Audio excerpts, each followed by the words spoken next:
Last week, Ryan kicked off our series called Good Company, all about friendships. He was talking about the influences in our lives and how the people we surround ourselves with change the direction that our life is going to go. So tonight we're going to look at the question of what happens when the friendships get messy. Ooh, what happens when the friendships get messy?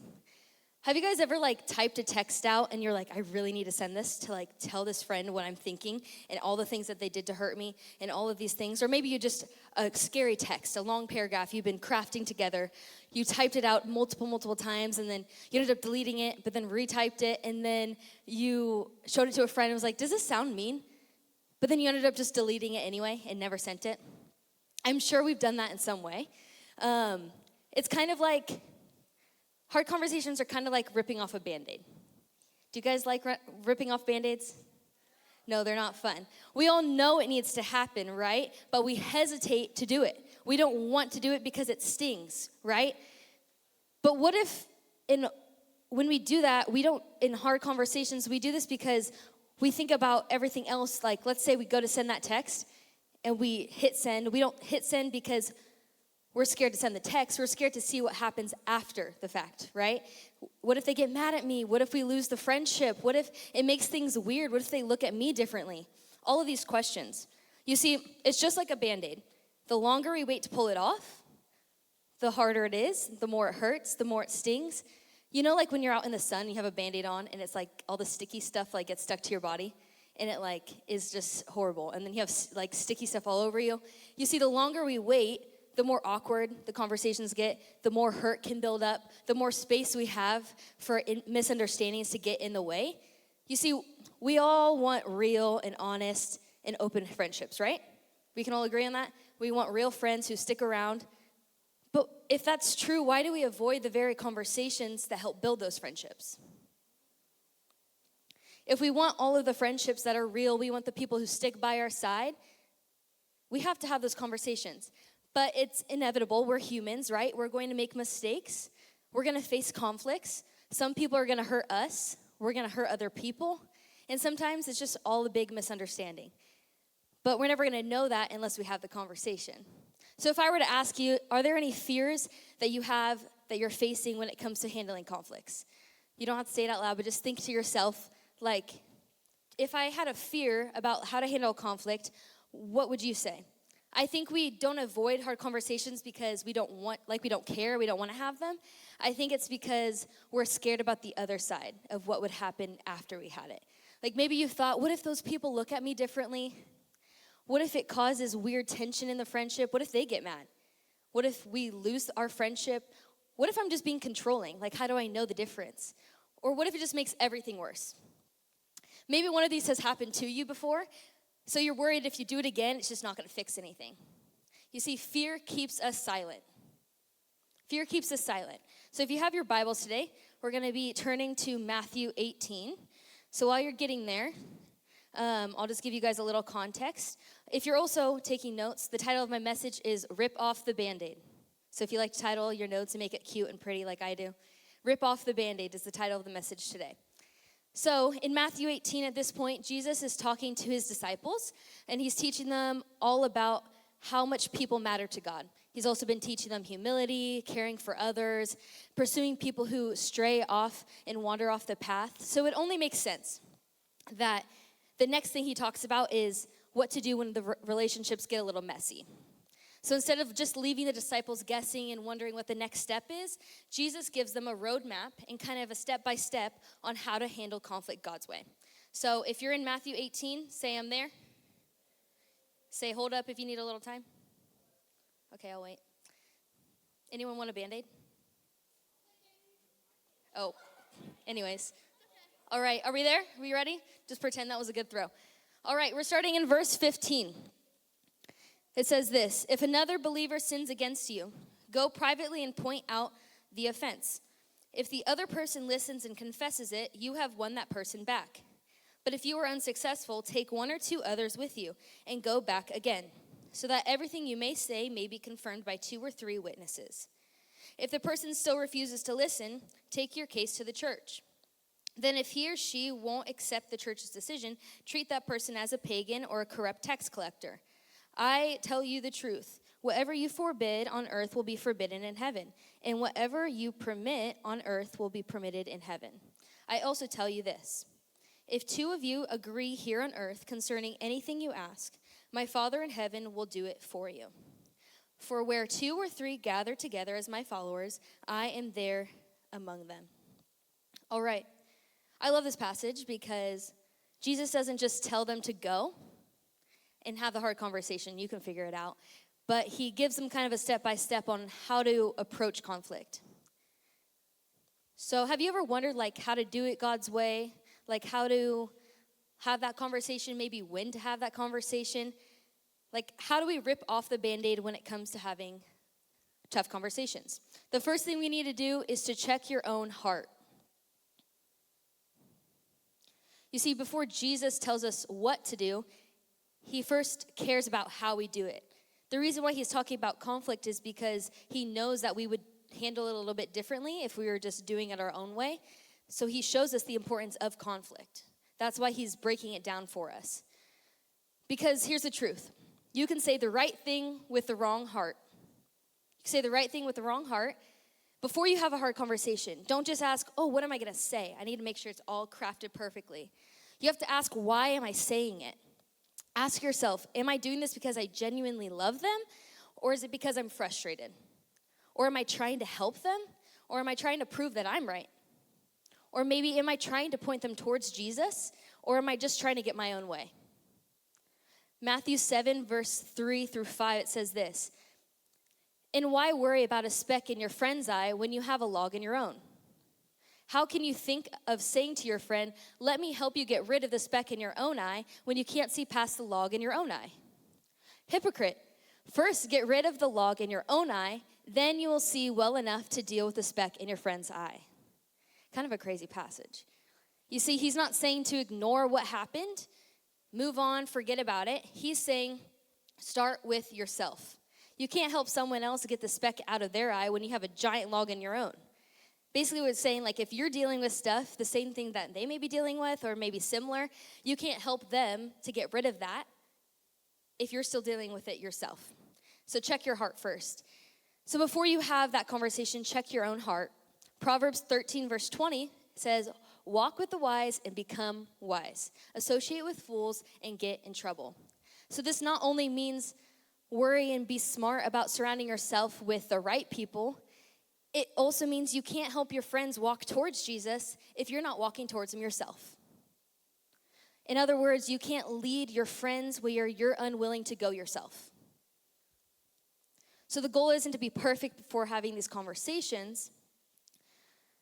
It's because none of us are ever going to be perfect, right? The goal is to make sure our heart is in the right place.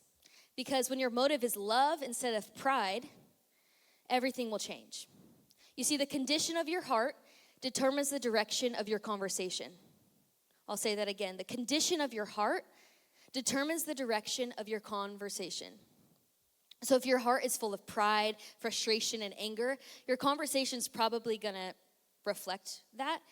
But if your heart is full of love, humility, and grace, it'll probably reflect that.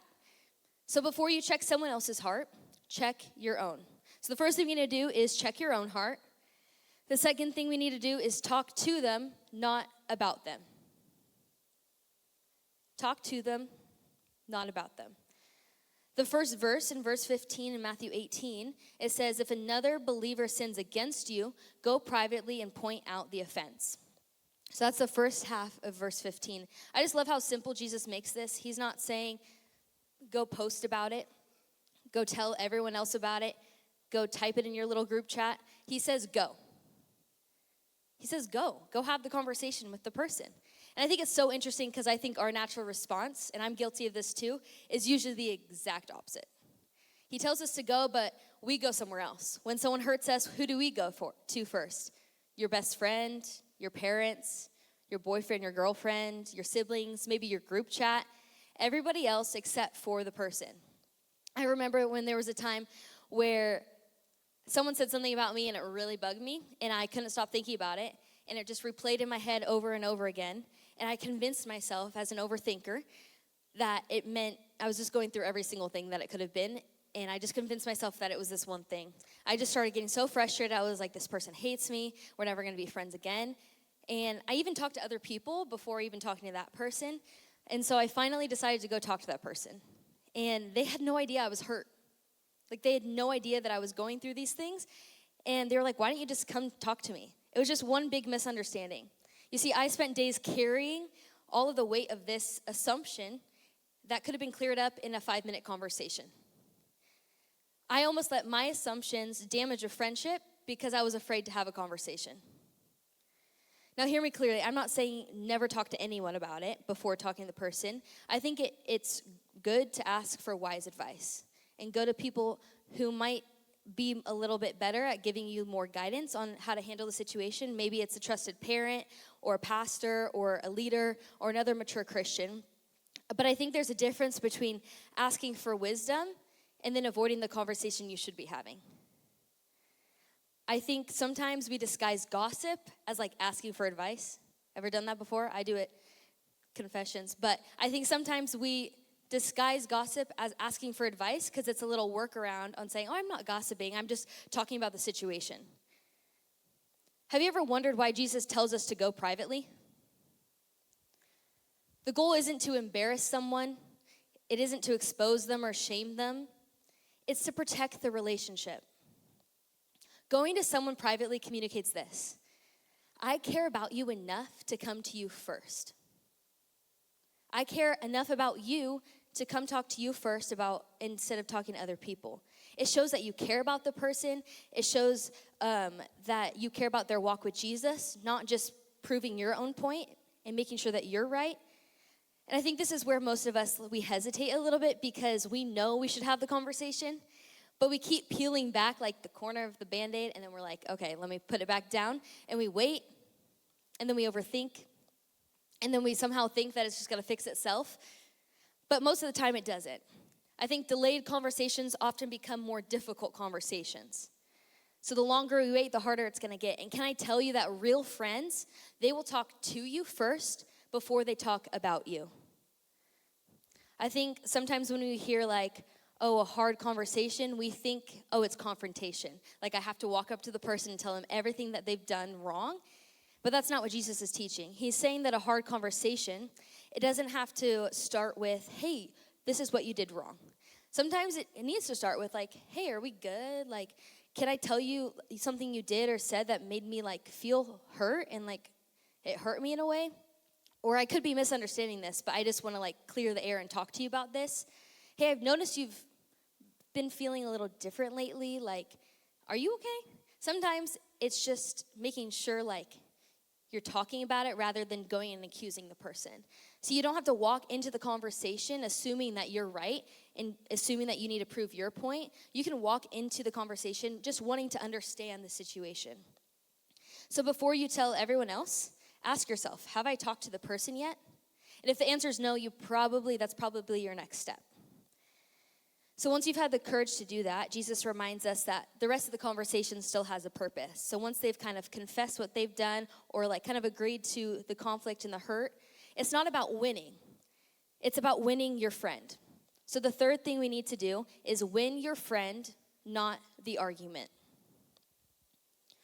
The second part of verse 15 in Matthew 18, after it talks about going to the person privately and talking to them about it, you need to go, and this is the second half of verse 15, and I don't want us to miss this part.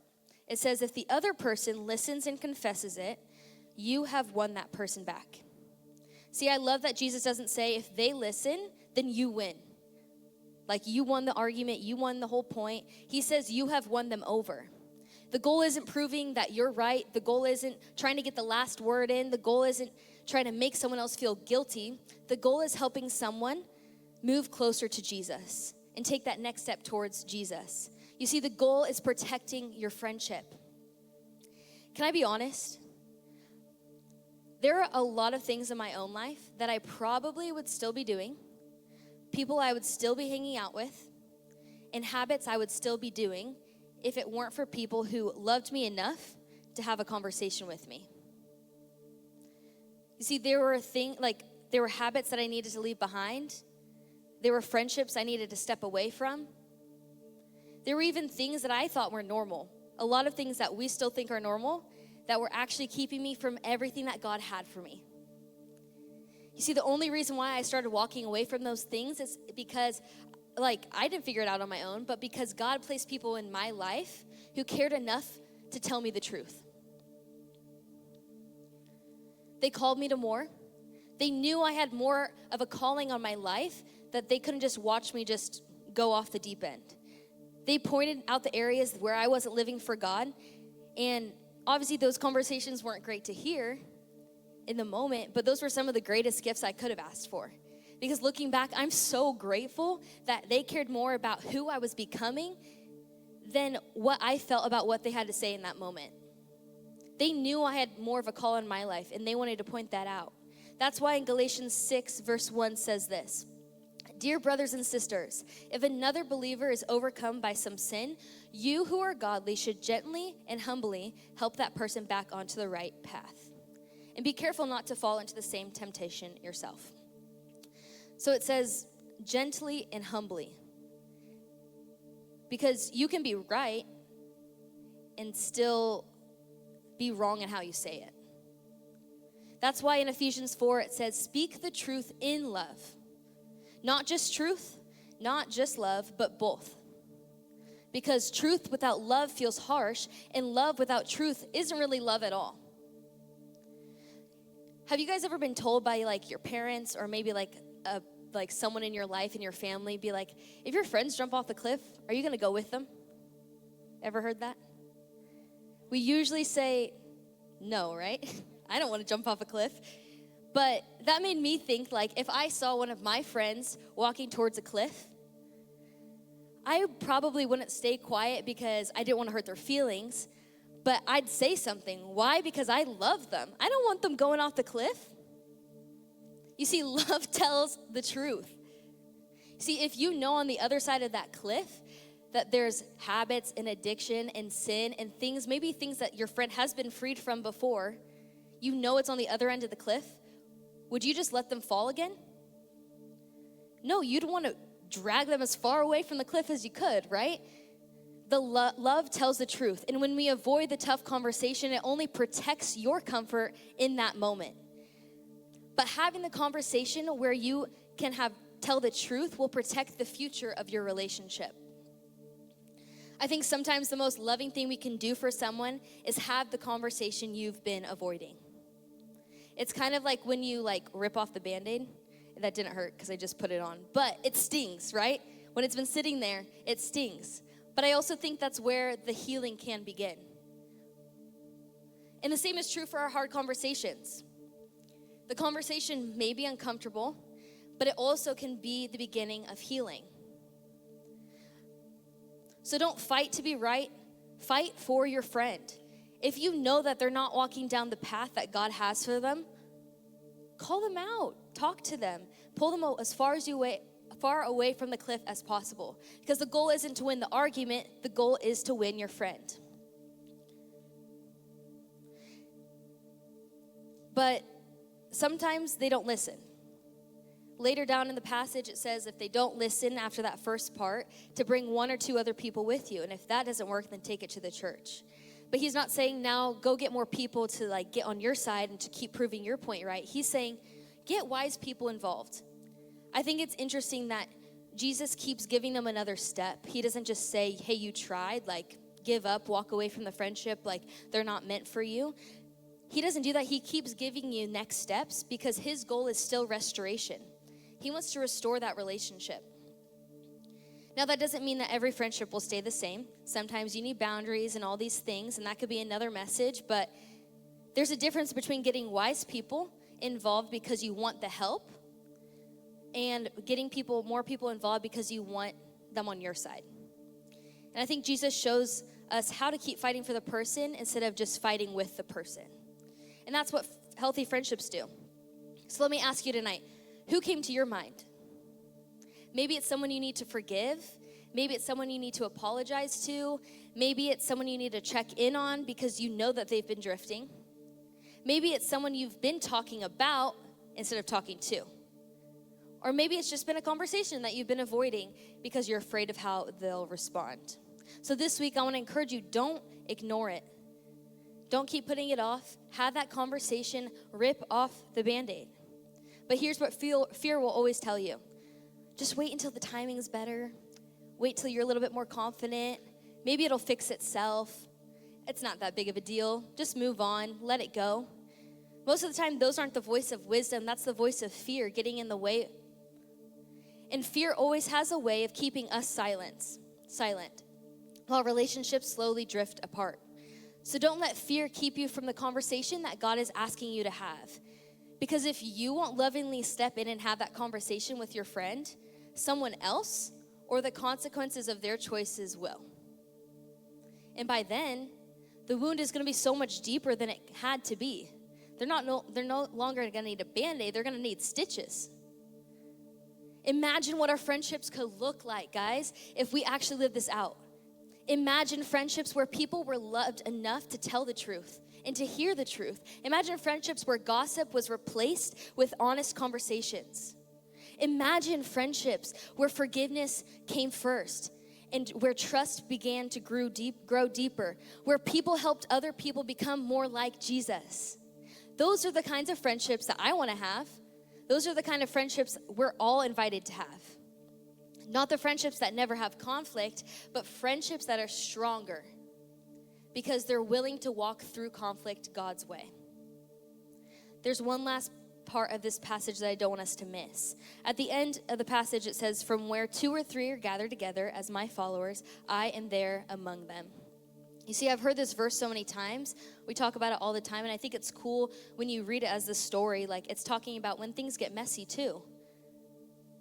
I think he reminds us in the mess that we've never been alone, that he's always been there to help us. You don't have to figure it out by yourself. So next time, before you send that text, pray about it. Before you have that conversation, pray. Ask God, is my heart in the right place? God, give me the right words to say. Ask him to help you listen. And ask him to help you care more about the person than being right. Because at the end of the day, this isn't just about getting better at hard conversations. And can I tell you, the more you have hard conversations, the easier they will get. But that's not about this. It's also about becoming more like Jesus. And I think the best person we can learn this from is Jesus. Because Jesus didn't just tell us how to love people this way. He showed us how to love people this way. Jesus tells the truth in love, and he does it with grace. Jesus goes towards people where everyone else will walk away from. God cares more about restoring people in their relationships than we ever have. He cares more about us restoring the relationship more than proving the point. And that's exactly what Jesus does. He's the greatest example of restoration that we will ever have. If you want to learn how to restore your relationship, get to know Jesus. Because before any friendship in this room, before it was formed, before it was ever broken or got messy, there's always been a relationship that has been broken. That's been our relationship with God. Because sin separated us from God. And no matter how good we try to be, how much we fix ourselves and try to get right before we come to God, we can't fix that relationship on our own. But that's what I love about Jesus, because he didn't wait for us to fix it. He came to us. In Romans 5, it talks about while we were still sinners, Christ died for us. Jesus came after us.